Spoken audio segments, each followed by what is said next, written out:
God, right. Tell the story about the manhole cover.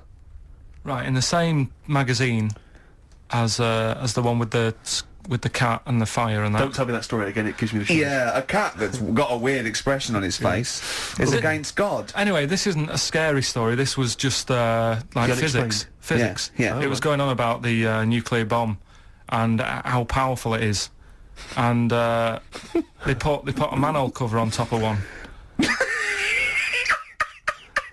Okay. Blew it up. Yeah. Never saw the manhole cover again.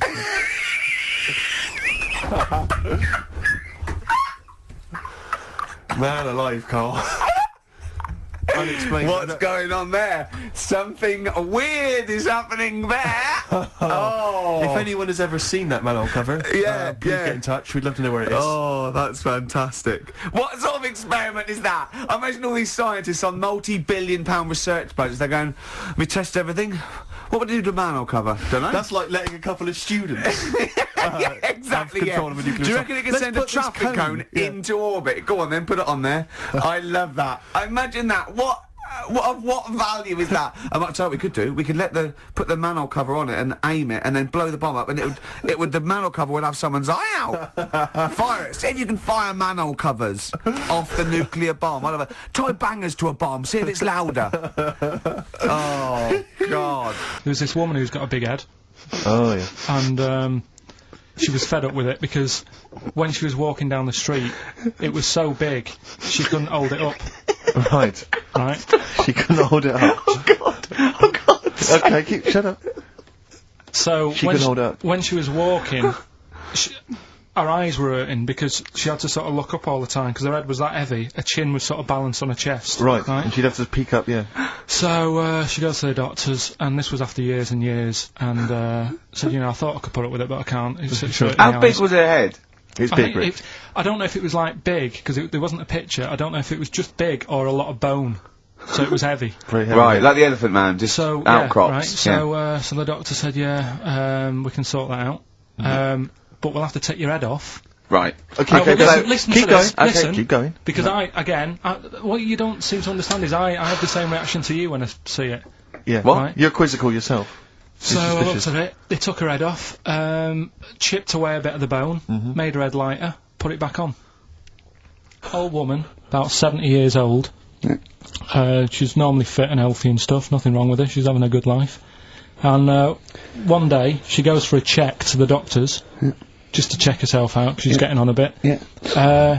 Says, take your clothes off and that.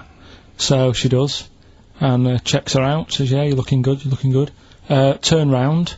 He said, oh God. He said, you got a tumour on your buttock. Right? So she goes, oh, can you do anything to sort it out? So they go, yeah, we could book you in for an operation, it's best if we remove this. Books are in for an operation, operation day comes, strip her down and that, they're all stood round, the doctors, start to operate. It only turns out it's a pork chop that she sat on 5 years earlier, and it had stuck to her buttock. Right, Carl. I can forward you. Serious. Right, okay, Carl, I'm telling you now, I'm leaving. I'm never doing this show again. Now, what it is this monkey, right? Yeah. Don't know where it was. But there's a bit before the monkey anyway, right? Jeez. No, listen. Shoot me. Right? It's a bank. There's this bank, right? Busy bank. Normal day, everything's going normal, right? Busy bank, people going in, doing what they do, seeing about mortgages and stuff. Yeah. Everything's normal, everyone's happy, right? Yeah. So anyway, it's quite busy one day. Fella comes in with a gun and a balaclava on. Oof, up to no good. Right, I'll tell you now, Carl. If this fella turns out to be any ape or monkey-related species, you're never doing this again. I'd never... so just, if you want to finish it, it's at your own risk. But if this fella who robbed the bank turns out to be a chimpanzee, that's the end of Monkey News. Alright. Okay, let's hear the end. It's a lovely day in a lovely bank. Everyone's happy. Everything's normal. A man comes in the balaclava. Man comes in.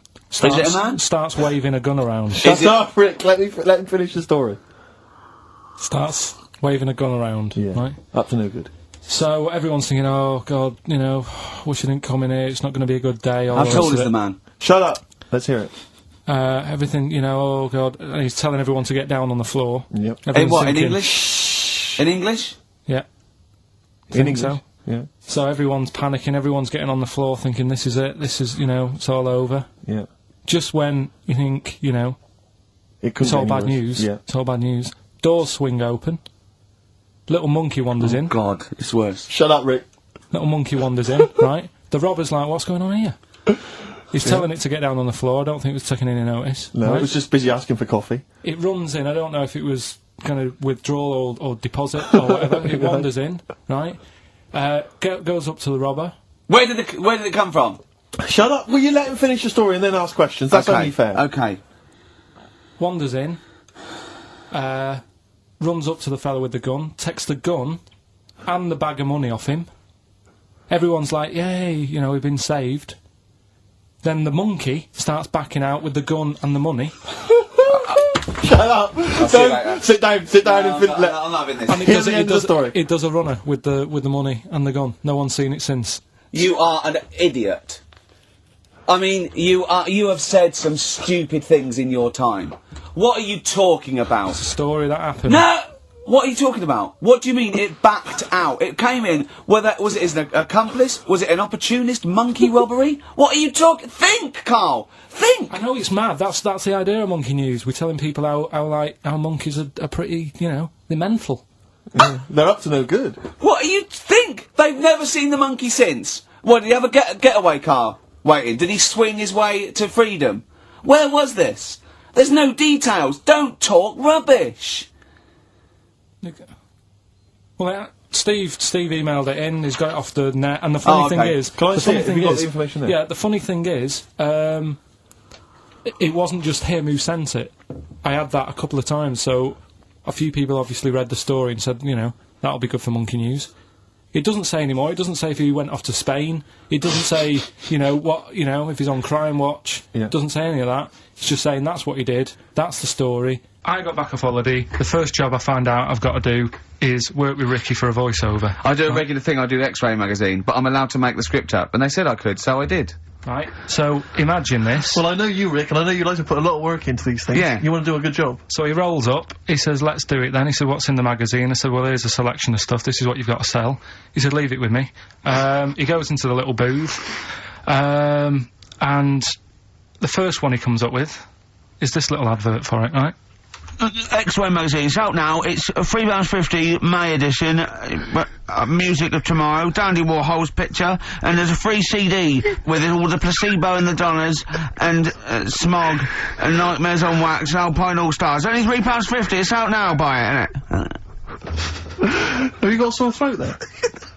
Well, that's all right, isn't it? And he was going, you can't. I said, we are doing that. I've done one. That is it. That's it. So I persuaded him. He went, right, okay, we can possibly put that on XFM, right? I'll have to see, right? I wouldn't do it again. And he went, but you need one for Capital. He said, Right. Capital will know what I went, right, I'll do one more for Capital. Right. Because all the stations advertise the XFM magazine, right? So this is the one that he thought would be alright for them. Ooh, hello, you loonies in Radioland. Dr. Frog here to tell you about the new edition of X-Ray magazine. It's out now and it's only £3.50. You've not heard of it? It's a great music magazine. And you get a free CD featuring bands like Placebo, they wear makeup but leave them alone, Gold Chain, Smog, OK Go, The Donners, and all great bands that you'll love to... Froggy here, hello. Bye! Ribbit, ribbit, Froggy says buy it. Oh, well. So then, he says, that's it, It's you good to had see, your money's is Dr. worth. Frog still on there? He's still on Classic. I said, that isn't going to go out, they're not going to be happy with that. He said, you've had your money's worth, I'm going. Yeah. So I'm left with that. I then have to get the bosses in. And because I've let him go, in a way, it's my responsibility. Yeah. So I've obviously thought I've got what I need. I had to play them to the MD. What did he say? And justify... Well, I was sort of thinking if I laugh, he might go, well, I don't get it, but he finds it funny. Oh, brilliant, well done. So I was laughing, he was sort of thinking, you know... Excellent. Is that it?